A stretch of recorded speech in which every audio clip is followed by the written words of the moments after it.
Molt bona tarda des de la Coma d'Arcalís, on tot ja es troba preparat per rebre els corredors del Tour. Serà al voltant de les 5 de la tarda, una mica abans, quan està previst que finalitzi aquesta setena etapa en final a la Coma d'Arcalís. El Tour torna a Andorra 12 anys després de fer-ho per darrera vegada i el que ja podem assegurar és que ho farà enmig d'una gran expectació. Des de primera hora del matí, milers d'aficionats han accedit a aquesta zona amb els seus vehicles, en bicicletes o bé caminant, per no perdre's detall d'aquesta setena etapa, la primera de muntanya del 96è Tour. Des de primera hora del matí hi ha hagut força moviment a les carreteres d'accés a la Coma d'Arcalís. Molts aficionats feien la seva particular etapa amb les bicicletes. Gent de totes les edats i de totes les nacionalitats que segueixen la caravana del Tour allà per on passa. Tots units per la seva passió pel ciclisme i per la màgia de la cursa per etapes més important del món. A l'arribada, molts seguidors també s'havien assegurat una bona posició des de primera hora.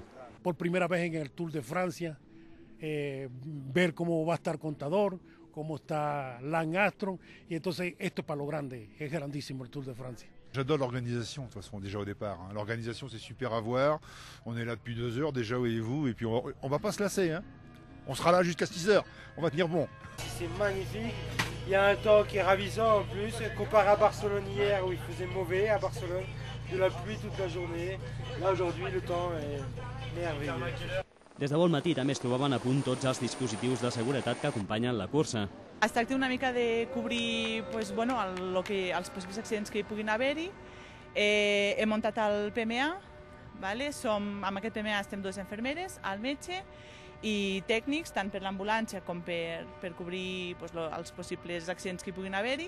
En total, entre guàrdies urbans, policia andorrana i policies estrangeres hem de comptar a prop de 500 efectius. Feia 12 anys que no respirava una expectació com aquesta. El Tour està considerat com el tercer esdeveniment esportiu amb més seguiment, rere uns Jocs Olímpics i uns Mundials de futbol.